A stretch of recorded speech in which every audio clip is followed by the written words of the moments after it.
Hi అండి. SVL digital నాలెడ్జ్‌కి స్వాగతం. ఈరోజు మనం చూసినట్టయితే న్యూస్ మనకేం రావడం జరిగిందంటే, లైసెన్స్ సర్వేయర్ల తొలి విడత లిస్టు రెడీ. అంటే నిన్న మనకి ఎవరైతే అప్లై చేసుకున్నారో సర్వేయర్లకి వాళ్ళ యొక్క షార్ట్ లిస్ట్ అనేది నిన్న రావడం జరిగింది. ఎవరైనా చూసుకోకుండా ఉంటే మన ఛానల్‌లో ఎలా చూసుకోవాలో మనం ఒక వీడియో పెట్టడం జరిగింది. అది ఒకసారి మీరు చూసి మీ యొక్క పేరు ఉందో లేదో మీరు చెక్ చేసుకోగలరు. ఈరోజు చూసినట్టయితే లైసెన్స్ సర్వేయర్ల తొలి విడత లిస్ట్ రెడీ అంటే ఏందంటే, లైసెన్స్ సర్వేయర్ల నియామకంలో మరో అడుగు ముందడుగు పడింది.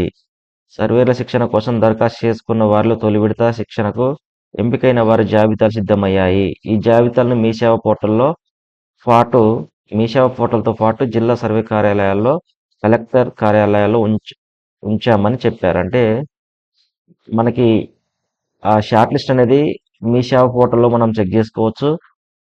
లేదంటే కలెక్టర్ కార్యాలయాల్లో కూడా మనం చెక్ చేసుకోవచ్చు. అయితే ఈ జాబితాలో పేర్లు ఉన్న అభ్యర్థులు ఈ నెల 26న జిల్లా సర్వే కార్యాలయంలో సర్టిఫికేట్ వెరిఫికేషన్‌కు హాజరు కావాలని Telangana academy of land administrative సంస్థ వైస్ ప్రిన్సిపల్ శుక్రవారం ఒక ప్రకటనలో వెల్లడించారు. అంటే ఎవరైతే షార్ట్ లిస్ట్ అయ్యారో వారేం చేయాలంటే ఈ నెల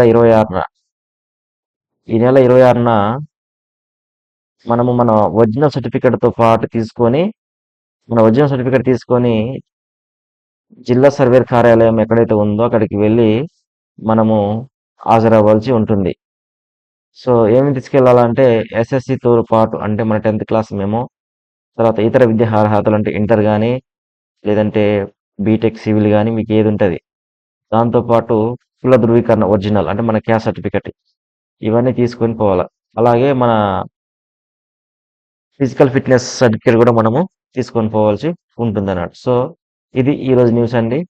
సో ఎవరైతే సెలెక్ట్ అయ్యారో వారు ఈ సర్టిఫికేట్లు తీసుకొని వారి యొక్క జిల్లాలో ఉన్నటువంటి సర్వేయర్ ఆఫీస్‌కి ఎళ్లి సర్టిఫికేట్ వెరిఫికేషన్ 26న చేసుకోవడానికి మనకి న్యూస్ అయితే రావడం జరిగింది. సో థాంక్ యూ అండి. మరిన్ని వీడియోస్ కోసం మన ఛానెల్ సబ్స్క్రైబ్ చేసుకోండి, షేర్ చేయండి, లైక్ చేయండి.